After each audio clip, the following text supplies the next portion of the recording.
They're not just a cartoon family. The Simpsons are a study in quiet tragedy. Homer, the hopeless dreamer. Marge, the patient soul losing herself.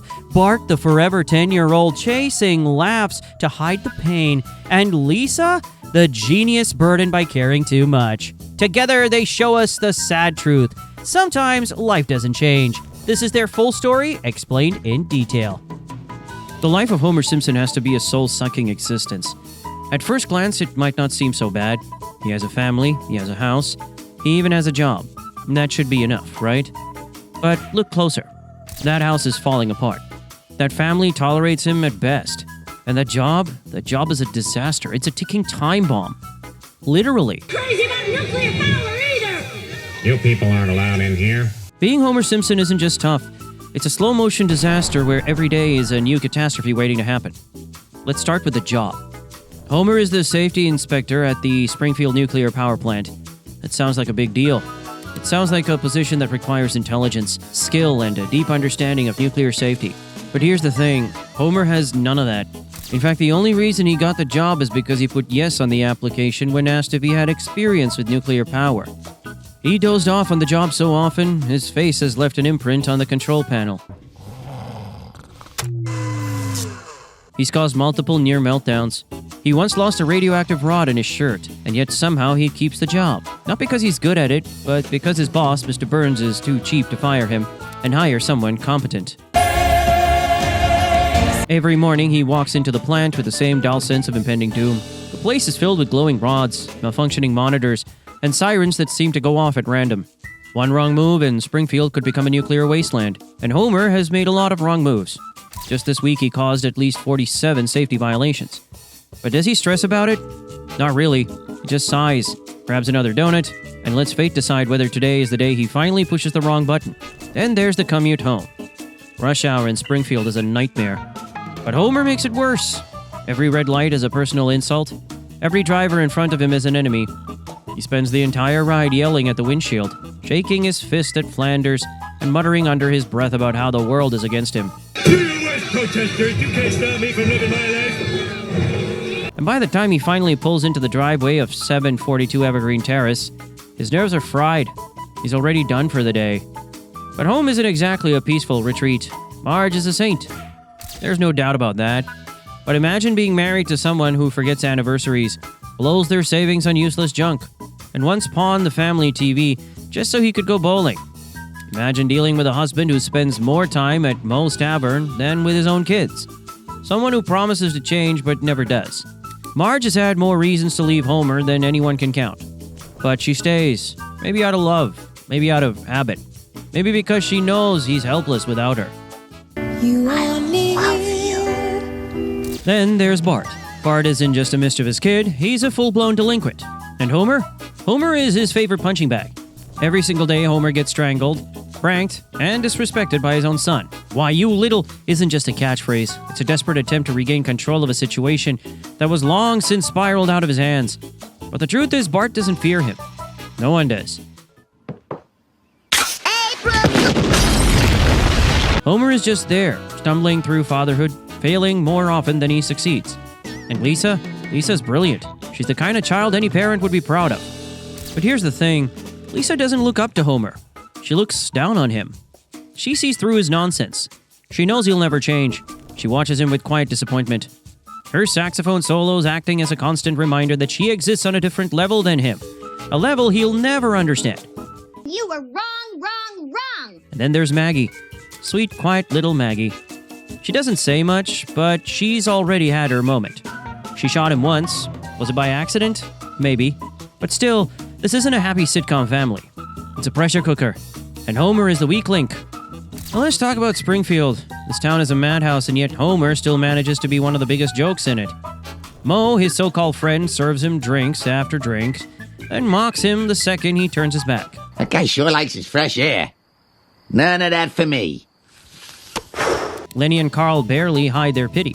Even the donuts, the one true love of his life, have betrayed him, piling onto his gut and leading to some of the most humiliating moments. He's been stuck in a water slide, a chimney, and of course, a reactor core hatch. Physically, he's a disaster. Homer has been balding since his 20s. His diet consists of beer, pork chops, and whatever he finds stuck between the couch cushions. He wheezes when he walks up the stairs. He's been electrocuted more times than anyone can count. He's been attacked by animals, thrown off cliffs, and hit by moving vehicles. And yet, he keeps coming back. Not because he's tough, but because the universe refuses to let him go. And here's the real tragedy. He's trapped. Homer is 39 years old. He has been 39 for decades. Time doesn't move forward, but the failures keep stacking up. Every scheme, every attempt to improve his life crashes harder than the last. He's tried everything. Monorail conductor, grease salesman, sugar smuggler. Each time he thinks, this is it, this is the one. But it never is. It never will be. Because at the end of the day, he's Homer Simpson. Happy! I'm the magical man from Happy Land! And Homer Simpson doesn't win. His dreams are small, bowling a perfect game, eating the world's biggest sandwich. Maybe just one day when everything goes right. But those things are crumbs compared to the reality of his existence. The reality that no matter how hard he tries, he will always be the punchline. The man who trips over his own feet. The man who burns the house down trying to make toast. The man who's doomed to repeat the same mistakes over and over again. So why does it suck to be Homer Simpson? Because he's a man drowning in mediocrity, surrounded by chaos he can't control, and loved just enough to keep going, but never enough to climb out. And the worst part, it never ends. But the real horror of being Homer Simpson isn't just the failures, it's the fact that failure is his default setting. Every now and then he gets a taste of success, a glimpse of what life could be if he weren't, well, him. Maybe he stumbled into a promotion, maybe he wins the lottery. Maybe, just for a moment, things go his way. And for those few glorious seconds, he believes, really believes, that this time will be different. That this time, he's finally cracked the code. Yes! Yes! Oh God, yes! But it never lasts, because the universe has other plans. Take the time he got to be an astronaut. That should have been the highlight of his life. The ultimate underdog story. A working class nobody getting the chance to do something extraordinary. But what did he do with that opportunity? He nearly destroyed the entire mission by opening a bag of chips. Floating crumbs caused a panic, and in true Homer fashion, disaster was only narrowly avoided. The world saw a hero. NASA saw a mistake they would never repeat. And in the end, he went right back to the power plant, right back to his old life, like none of it had ever happened. Then there was the time he became a boxing champion. It seemed impossible. Homer, the undisputed heavyweight champion of Springfield. But here's the catch. He wasn't good at boxing.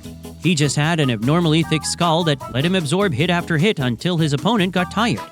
It worked for a while, but then he met someone who didn't get tired. Drederick Tatum, a real boxer. And when Homer stepped into that ring, it wasn't a fight, it was a slow-motion execution. The only reason he survived was because Mo literally carried him out of the ring. Are you an angel? Yes, Homer, I'm an angel. All us angels wear Farrah slacks. And what about the time he met his long-lost mother? That should have been a turning point. That should have been a moment of healing. Instead, she left him, and Homer was forced to watch her drive away, knowing he'd never see her again. And when he sat on the hood of his car staring at the stars, it was one of the few times the world got to see the real Homer Simpson. The man beneath the jokes. The man who knew deep down that some things could never be fixed. And even when Homer gets what he wants, it comes at a cost. Like the time he finally got to eat the world's greatest sandwich. It was perfect. It was everything he ever wanted. But he refused to let it go. He kept it long past its expiration date. Kept eating it even as it started to rot. Until it nearly killed him. That's the essence of being Homer Simpson. Wanting something so badly that he holds on to it even as it destroys him. And it's not just his dreams that slip through his fingers. It's his relationships too. He loves Marge. He really does. But that doesn't stop him from taking her for granted. He's hurt her more times than he can count. Lied to her, ignored her, let her down in ways big and small. And every time, she forgives him. But forgiveness isn't the same as happiness. Deep down, there's a part of Homer that knows Marge deserves better. Knows she could have had a different life, a better life if she married someone else. But she didn't. She chose him. And that's both the best and worst thing that ever happened to him. And his kids, he loves them too. But that doesn't mean he understands them. Bart sees him as a joke, a walking punchline, someone to mess with, someone to rebel against. They have their moments, those rare fleeting moments where they actually connect. But most of the time, Bart is either pranking him, ignoring him, or running in the opposite direction. And Homer, he doesn't know how to fix that. He doesn't know where to start. Lisa is even worse. She doesn't just see him as a joke, she sees him as a failure. And the worst part? She's right. She's the smartest person in the family, the one who sees the world for what it is. And she knows better than anyone that Homer is never going to change. That he's always going to be the man who forgets important dates, who makes bad choices, who stumbles through life without a plan. And then there's Maggie. Sweet, innocent Maggie, the only one who doesn't judge him. The only one who doesn't expect anything from him. But she will, one day. She'll grow up, she'll see him for what he is, and when that day comes, what will he have to offer her? What kind of a role model will he be? But here's the cruelest part of all. Homer isn't even allowed to grow. Most people learn from their mistakes. They change, they evolve. But Homer, he's stuck, frozen in time. Simpson never grew up. Always be working the same dead-end job. Always be making the same mistakes over and over again. He's been given every opportunity to become a better person, and yet, no matter what he does, he always ends up right back where he started. And in the end, that's the real tragedy of Homer Simpson. Not that he's a bad person, not that he's a failure, but he'll never get the chance to be anything else. He's a cautionary tale, a living, breathing example of what happens when you settle, when you stop trying, when you accept mediocrity as your fate. And worst of all, he doesn't even realize it. So next time you laugh at Homer Simpson, next time you chuckle at his latest disaster, his latest humiliation, remember this. It's not just a joke. It's a prisoner, trapped in a life that will never change. Trapped in a story that will never end. And that's why it sucks to be Homer Simpson. You're Marge Simpson. You're the heart of the Simpson family. You hold everything together with kindness, patience, and love. 3 qualities that are both your strength and your curse. And let's be honest, with a husband like Homer, even a saint would have snapped by season 4. On the surface, being Marge doesn't seem all that bad. After all, she's the moral backbone of her family, the one who brings warmth and stability to the chaotic world of Springfield. But what happens when the stability you provide becomes your prison? When your kindness is taken for granted and your dreams are always sacrificed for the needs of everyone else? That's the daily tragedy of Marge Simpson. Tragedy might be a strong word, but then again, have you seen what she has to listen to over dinner every night? Kids, could you leave the room, please? Faster! Take a moment to consider her life at 742 Evergreen Terrace. It's always the same. She wakes up early before the sun even creeps over the horizon, not to pursue a passion or chase a dream, but to make sure the house is running like a well-oiled machine. Homer sleeps like a rock, snoring loudly enough to make the windows rattle, while Marge tiptoes around the house, prepping breakfast, packing school lunches, and making sure everything is perfect for her family. She gets so wrapped up in meeting everyone else's needs that she rarely has time to ask herself what she truly wants. Meanwhile, Homer's biggest decision in the morning is which donut to stuff in his mouth first. Jeez, there's a lot of donuts when you get in early. And the truth is, even if she did ask herself, she's not sure she'd have an answer anymore. Years of neglecting her own desires have left them buried under piles of laundry and dishes. But she remembers. She remembers the passion she once had for painting, the joy she felt when her brush glides across the canvas and creates something beautiful. She was good at it too. Great even. But art didn't pay the bills, and Homer's job at the nuclear plant was as unstable as his temper. So she let her dream go, exchanged her palette and paintbrush for pots and pans, because nothing screams fulfilling life like arguing with a microwave at 6 a.m. Marge's homemaker skills are second to none. The house is always spotless, her cooking is beloved by everyone who tastes it, and her organizational abilities are the only reason the Simpson household hasn't crumbled into pure chaos. But how often is she thanked for it? How often does anyone pause to appreciate the invisible work she does? Most days, her efforts are met with Homer's complaints about having to eat vegetables, or Bart's grumbling about not getting his way. In fairness, Bart probably thinks vegetables are a government conspiracy.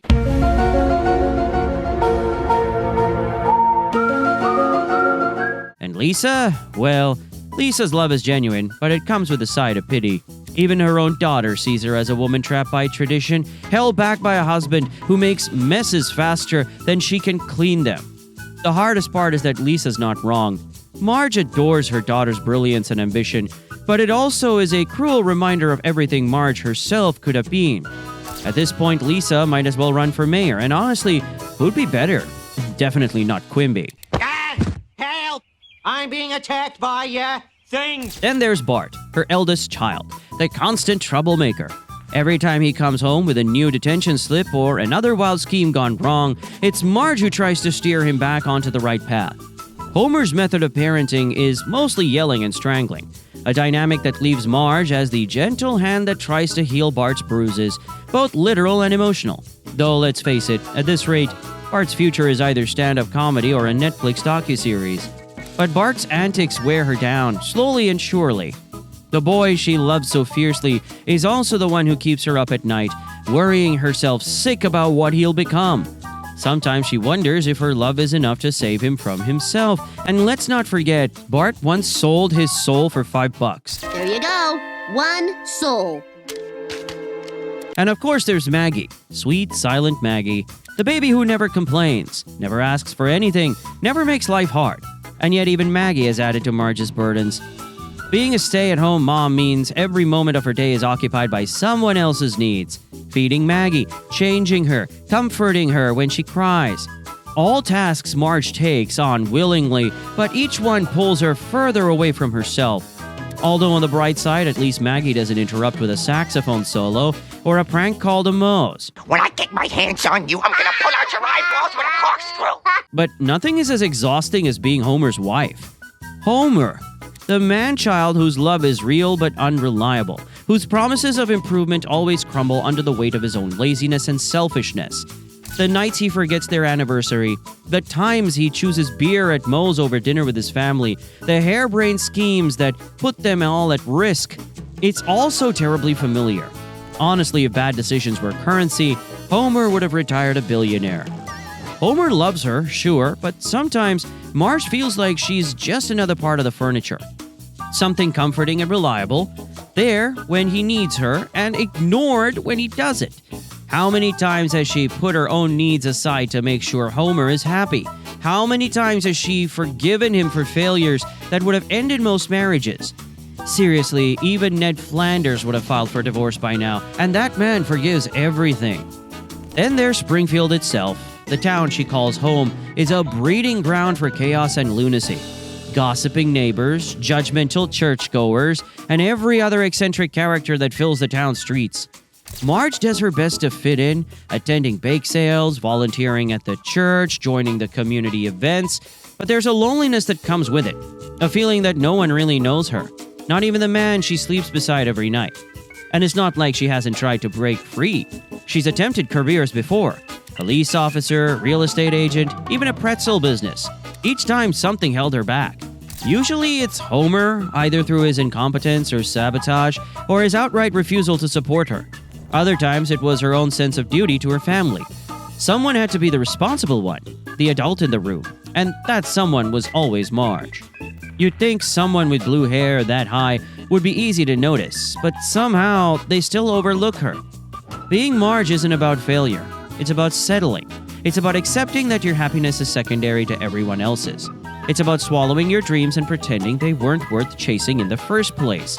And probably about reheating dinner for the 4th time because someone forgot what time family meal is again. Beer. The cruel irony is that Marge loves her family so much she's willing to endure the drudgery and heartbreak over and over again. And that love, unreciprocated, in the way she truly needs it, has trapped her in a life where her own happiness is an afterthought. Still, she smiles through it because someone has to. And the dog already is asleep on the remote again. But there's a part of her buried deep beneath the years of sacrifice and compromise that still dreams. It's faint, almost forgotten, but it's there. And sometimes when the house is quiet and everyone else is asleep, she allows herself to imagine what life could have been like if she had put herself first. But morning always comes, and Marge Simpson always wakes up to the same crushing reality. For Marge Simpson, resilience has always been a necessity, not a choice. Her life is a loop of sacrifices she makes so often that they become invisible even to herself. She's the quintessential caregiver, the one who remembers everyone's birthday, who irons Homer's shirts even when she knows he'll stain them by lunchtime. Her days bleed into each other, lost in a haze of obligations and routines. Sure, there are moments of joy, laughter, shared over dinner, hugs from her children, small signs that her love is not entirely thankless. But for every smile, there are a dozen moments of disappointment. Homer's well-meaning but bumbling efforts to help around the house usually end with her cleaning up an even bigger mess. It's like trying to keep a sinking boat afloat with nothing but a sponge. Get your hands off my husband!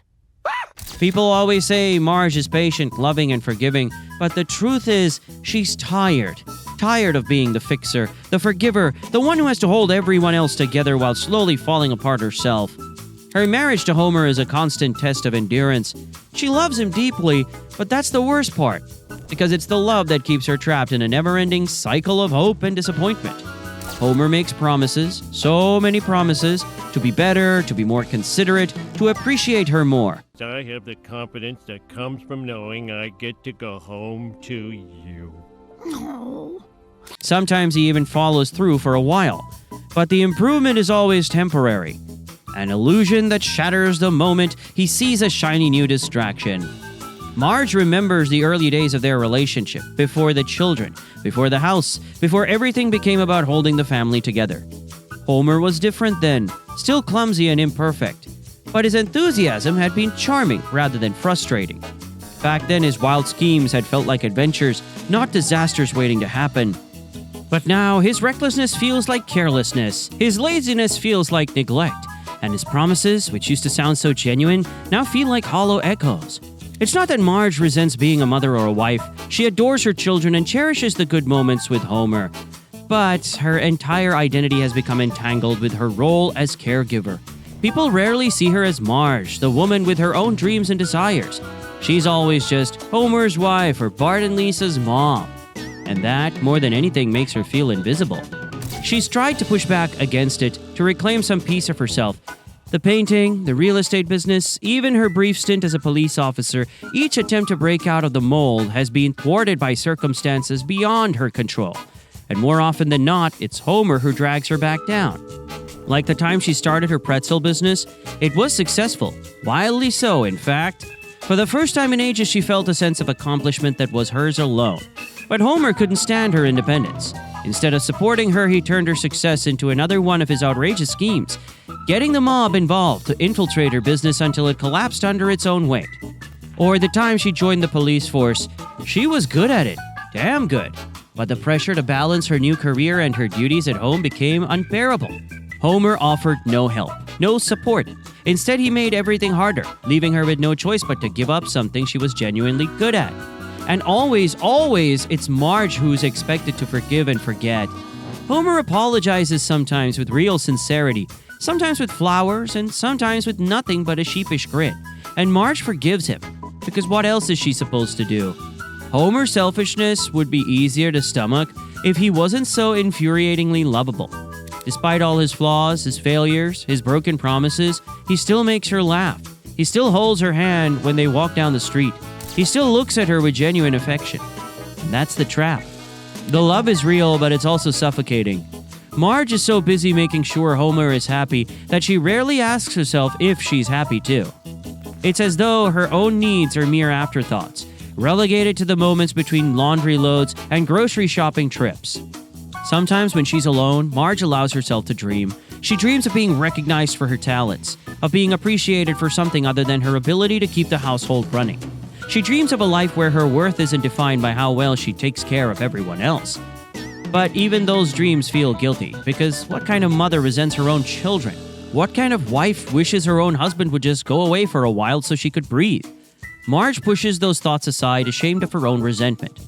The worst part is that Springfield itself feels like a cage. Everyone knows everyone else's business, and Marge's struggles are often dismissed as just part of a joke. People love to laugh at Homer's stupidity, but they rarely consider the toll it takes on the woman who has to live with him every day. The townspeople see her as a saint, a woman with infinite patience and kindness, and that's part of the problem. Because the more they expect her to be perfect, the harder it becomes for Marge to admit her own pain. Sometimes she imagines what life would be like if she left, if she just packed her bags and walked out the door, leaving Homer to fend for himself. The idea is tempting, but it feels impossible. Where would she go? What would she do? Her entire life has been defined by her family. Walking away would mean abandoning everything she's worked so hard to hold together. And so Marge stays. She stays because she loves them. She stays because she can't imagine a life without them, even if that life leaves her feeling unfulfilled and unseen. Being Marge Simpson isn't about heroism or martyrdom. It's about enduring a life where love and duty are so intertwined that separating them feels impossible. It's about surviving day by day, clinging to the small moments of happiness and pretending they're enough. But deep down, Marge knows they aren't. And maybe, just maybe, that's the saddest part of all. You live in Springfield, a town where the smartest girl in the room is treated like a background character in her own story. You quote Simone de Beauvoir in a town that thinks she's a French donut. You win essay contests no one reads, solve equations the school can't spell, and play a saxophone solo that echoes through the walls of a house that rarely listens. You dream of being a senator, a scientist, maybe even a jazz legend, but you're more likely to be interrupted by Bart lighting something on fire than applauded for a solo. Let's talk about family. Your father is a bumbling wreck of a man-child whose best advice is, bacon. He loves you in his own Homerish way, forgetting your birthdays, stealing your Halloween candy, accidentally knocking your science fair volcano off the table while reaching for a sandwich. He once tried to bond with you by building a robot and ended up nearly destroying the garage and 3 neighboring homes. I am too smart. I am too smart. Your mother, Marge, means well, always means well, but she's spread too thin between cleaning up Homer's disasters and holding the family together, with nothing but her hairspray and hope. Your emotional needs get crammed somewhere between the laundry and dinner prep. Then there's Bart, living proof that chaos can take human form. He gets suspended weekly, tattoos your textbooks, turns your diaries into comic books, and manages to be everyone's favorite. When he pranks, it's hilarious.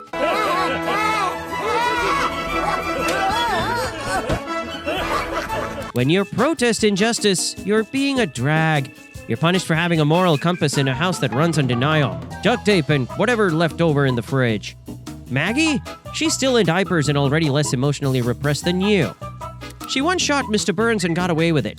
You can't even get through show and tell without being heckled by Ralph Wiggum and dismissed by Miss Hoover.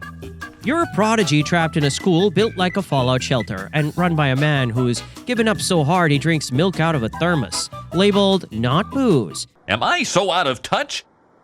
Your fellow students, they don't get you. They don't want to. You suggest recycling, you're labeled a nerd.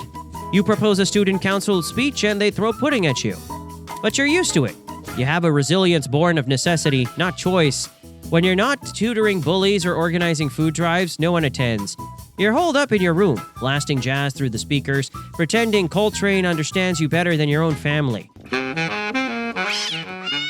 And maybe he does, because your saxophone is more than an instrument, it's a lifeline. Every note you play is a scream in a language no one else bothers to learn, but even that's not enough.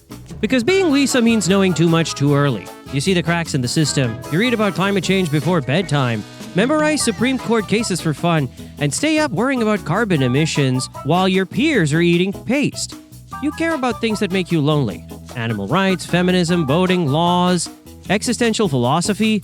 You once wrote a letter to Amnesty International on your birthday.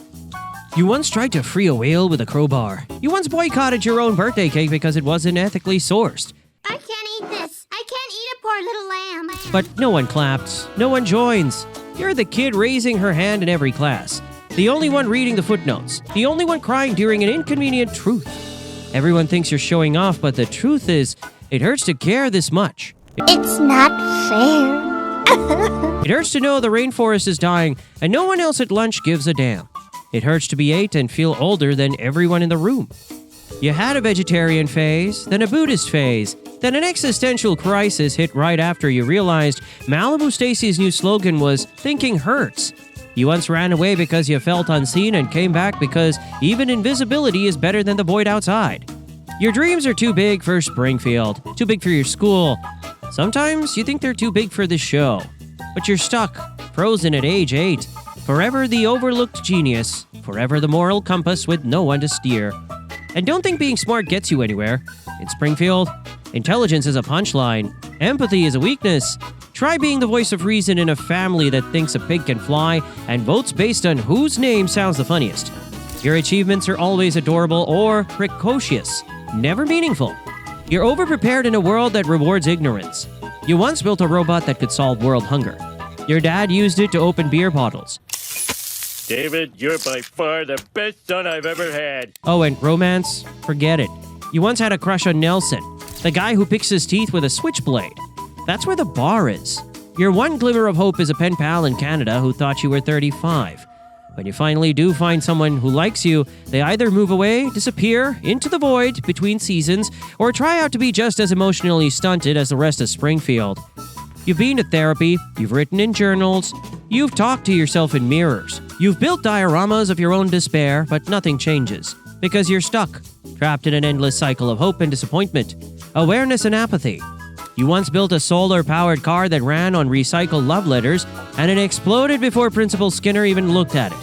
You wrote an essay that could have won a Pulitzer, and instead won a pizza party canceled due to budget cuts. At night, you stare at the ceiling, wondering if you'll ever be more than the kid no one listens to. If your saxophone will ever play in front of someone who doesn't yawn halfway through. If your voice, your actual voice, will ever matter. Because being Lisa Simpson means carrying the weight of the world on shoulders too small to lift it. And doing it anyway, because you know, if you don't, no one will. You're not the punchline, you're the footnote, the quiet whisper in the storm, the brain behind the backdrop. And that's what really sucks. But that's the thing, isn't it? You always do it anyway, because being Lisa Simpson means waking up every morning knowing no one's going to thank you for caring, no one's going to join your protest, no one's going to compost their banana peels just because you gave a passionate lunchroom speech. But you try again anyway. You speak up when it's unpopular, you defend the bullies, you read the small print, underline the lies, and annotate the footnotes of a world that keeps asking you to sit down and be quiet. And if that's not punishment enough, the universe loops it like a rerun. No, I'm not mad. You don't grow, you don't age, you don't get a satisfying third act where things finally click. Nope, you're 8, always 8, frozen in emotional puberty while the town evolves just enough to keep disappointing you in new creative ways. You are Sisyphus in a red dress pushing your jazz-infused boulder up the hill every 22-minute episode, only to watch it roll back into the Springfield gorge of ignorance. You've met celebrities, they forget your name by the time the credits roll. You've traveled through time, alternate realities, parallel dimensions, and guess what? Lisa Simpson is miserable in all of them. One version of you became president. That's cool, right? Except you were still trying to clean up your predecessor's mess and got heckled by nations that preferred fictional billionaires with catchphrases. Another version of you lived in a utopia and still found it lacking in emotional complexity. You once thought being exceptional would make life easier, that being special meant you were destined for something bigger than Springfield Elementary. But it doesn't. Being exceptional just means you get to watch everyone else enjoy mediocrity like it's an all-you-can-eat buffet while you chew on existential dread like dry tofu. Meanwhile, Bart gets a comic book deal for writing El Barto in mustard on a toilet seat. Homer gets a raise for not exploding something. Even your dog has a better fan club than you. Santa's little helper once ate your geography project and got his own calendar. You win the regional spelling bee? The headline reads, "Local girl wins something. Town shrugs." It's not just school, not just home, it's everywhere. You're a vegetarian in a town where pork rinds are considered a salad topping. You tried to save the redwoods, Springfield voted to pave over them to build a drive-through tanning salon. You tried to start a girl empowerment club, and Principal Skinner mistook it for a pyramid scheme and shut it down. You wanted to run for class president. Martin Prince rigged the voting machines again. You've cried over melting glaciers, disappearing bees, endangered lemurs. You once skipped dinner out of solidarity with exploited garment workers. Bart, no! The rest of your family thought you were on a juice cleanse. You literally sacrificed your happiness for the greater good more times than you can count. And your reward? Getting grounded for sass. Even your heroes disappoint you. Bleeding Gums Murphy died and left you his saxophone. That was the best week of your life. Then it turned out the government wanted to tax your inheritance. Jazz is dead, and so is the one person who understood why that mattered. But here's the most unfair part of it all. You're not allowed to quit. You think about it. Oh, the way you think about it. Dropping it all, switching off your brain, joining the masses in whatever swamp of blissful ignorance they marinate in. You imagine what it would be like to not care, to laugh at fart jokes, to eat whatever's in front of you without asking where it came from, to think dolphins are just wet clowns and not complex beings worthy of marine advocacy. But then someone mentions the ozone layer and your eye twitches. Someone calls whales fat fish and your soul curls in on itself. You can't not care. It's coded in your DNA, like your saxophone callus and your encyclopedia knowledge of obscure constitutional amendments. You are doomed to give a damn, even when no one else does. And deep, deep down inside, I mean deep, deep down, you know that matters. You know it should matter. Because when the world finally needs someone who remembers what integrity looks like, who still believes in the power of truth and facts and decency, it'll be someone like you. Probably not you, of course. You'll still be 8, yelling into the void of Springfield. But someone like you. Some future Lisa, unburdened by the need to make it entertaining for a laugh track, might finally crack the ceiling. You'll just be the footnote again. Unknown early adopter of hope. And that's fine. Almost. Mostly. Because once in a while someone hears you. Not often, but sometimes. Ralph Wiggum stops eating glue long enough to say, "That was smart." Bart does something halfway decent and credits you underneath his breath. Marge hugs you extra tight and says nothing at all, because she knows she can't say anything that would do your pain justice. And even Homer, God help him, sometimes frowns and calls you his little star. Like maybe, just maybe, he knows what he's got. He'll probably forget again in the morning. But for that flicker of a second, you feel less alone. Sometimes you catch Maggie watching you with those giant, knowing baby eyes, like she's taking notes for the revolution. Maybe she'll grow up and finish what you started. Maybe she'll get a fairer shake at the world than you did. You hope so. You have to hope so. Otherwise, what's the point? Because being Lisa Simpson isn't about happy endings. It's not about applause or recognition or having your face carved into Mount Springfield. Being Lisa Simpson is about doing the right thing, even when no one claps. It's about lighting candles in hurricanes. It's about playing jazz to an empty room because the music deserves to be heard. It's about being the lone voice yelling, "This is wrong." Even as everyone else lines up for tickets, you will never be the favorite. You will never be the easiest. You will be the one that matters most when it finally counts. And yeah, it's tough. It's tough to be 8 and tired. It's frustrating to be wise beyond your years and laugh out of every cafeteria. It's infuriating to be born with enough clarity to recognize injustice, but not enough power to stop it. It's a heavy burden to be Lisa Simpson. But you're still here, still raising your hand, still organizing book drives, still boycotting Meatloaf Night, still learning Sanskrit just for fun, still tucking yourself into bed after another day of being disappointed by the people you love, and still waking up ready to try again. You're Lisa frickin' Simpson, and the world may never thank you. I feel like smiling. With a slingshot in the back pocket and 0 chances of ever being valedictorian, that's Bart Simpson's life. Bartman! A never-ending sentence to 4th grade with no parole. Not a kid, not a prodigy, not even a real rebel. Just a court jester of Springfield Elementary, stuck in an endless loop of detention, slips, and chalkboard punishments, with everyone thinking it's hilarious. But it's not. It's a slow-motion descent into childhood burnout, disguised as skateboard tricks and fart jokes.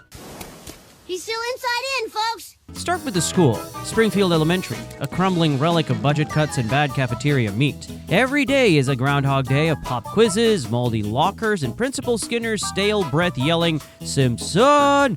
like it's a national emergency. Bart isn't learning anything except how to dodge responsibility and weaponize sarcasm. The classroom is his prison, and Mrs. Krabappel his warden.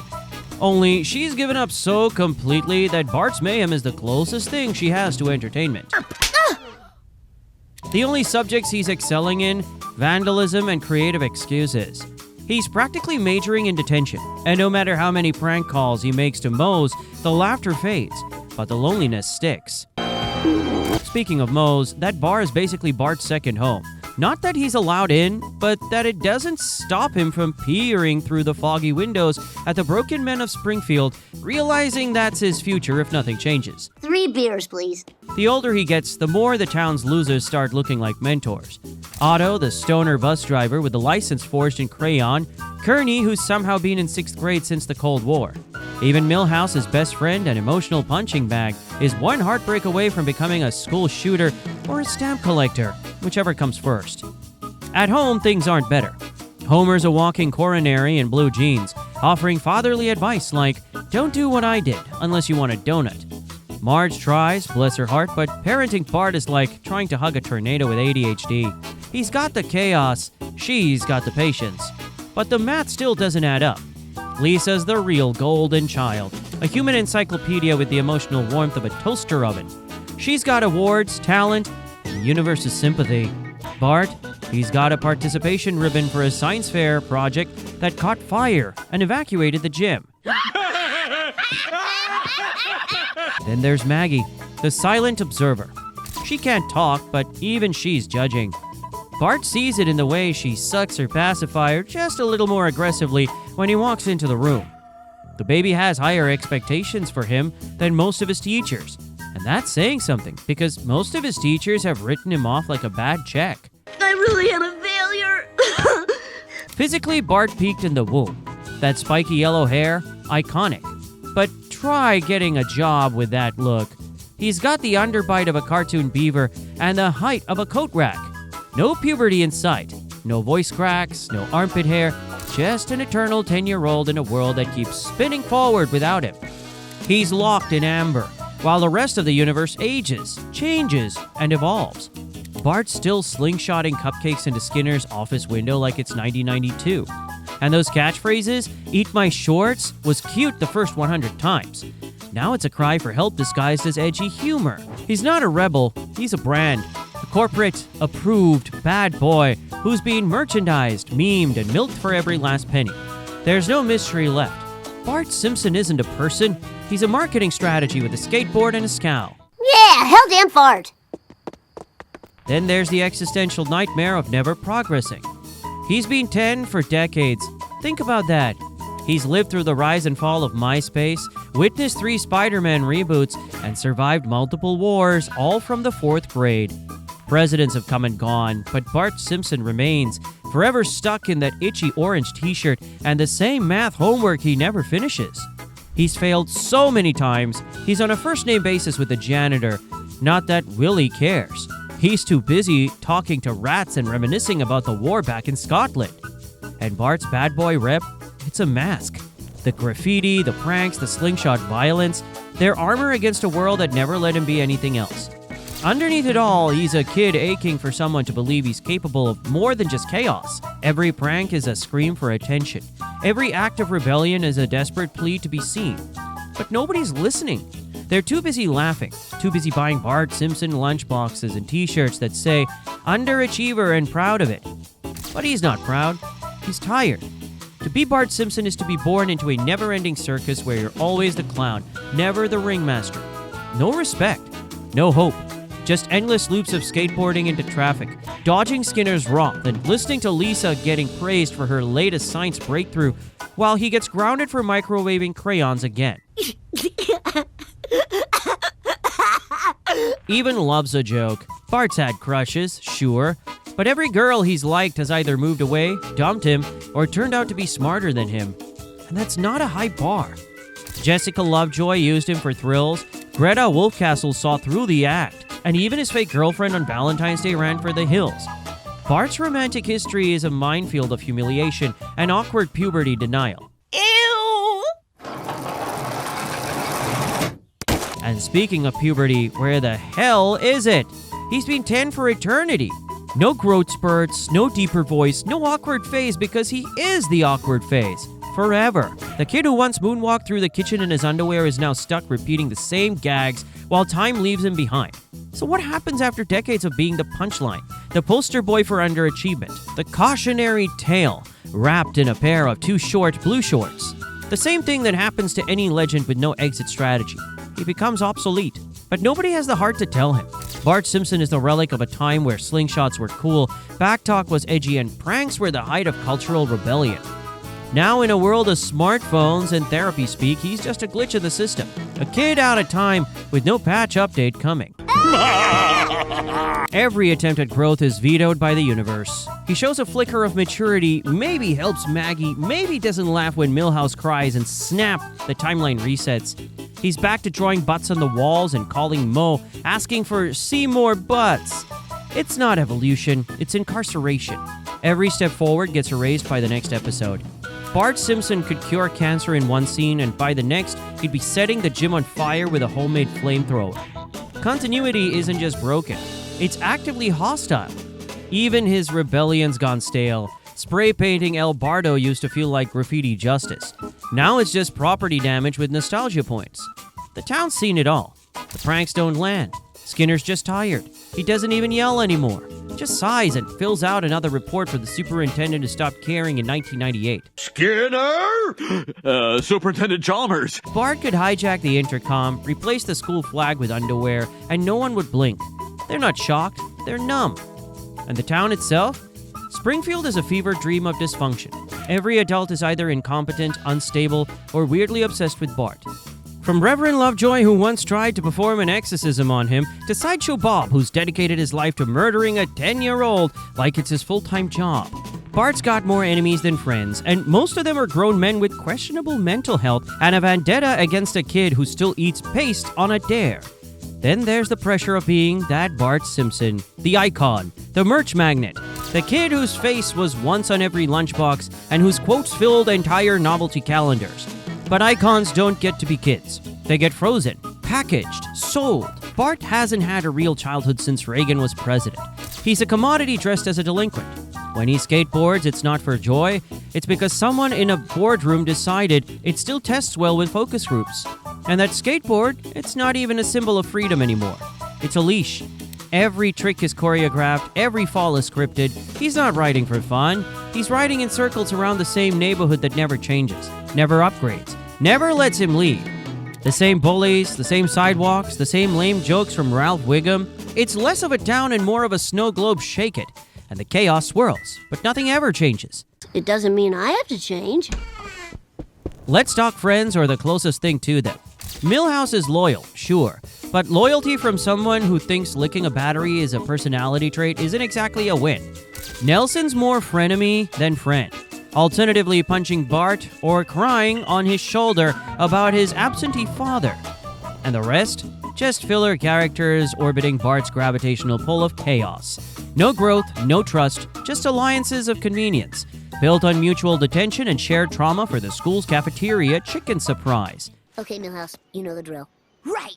You go over and wow them. I hide in the shrubs. Home life? Still a minefield. Homer's parenting style alternates between strangulation and neglect, depending on how many duffs are in his bloodstream. Marge tries to balance it out with soft-spoken concern, but how much can a mom really do when her son's been stuck at 10 years old since the Berlin Wall came down? Lisa's still the family's noble hopeful and moral compass, but Bart? He's the caution tape they wrap around family portraits so viewers don't expect too much. There was a time when being the bad boy felt cool, like the world needed a little chaos and Bart was just the right dose. But now it's clear, the world didn't need chaos. It needed healing. It needed change. Bart never got that memo. While Lisa's out protesting, advocating, inventing, Bart's gluing Mrs. Hoover's stapler to the ceiling. Not because it's funny, but because it's all he knows. Oh, it isn't fair. Even his creative outlets betray him. The Itchy and Scratchy show used to be his escape. Now it's just another loop of recycled violence and gags that lost their edge back in season 12. It's not satire anymore, it's noise. Just like his own life, loud, chaotic, and completely hollow. And then there's the emotional toll.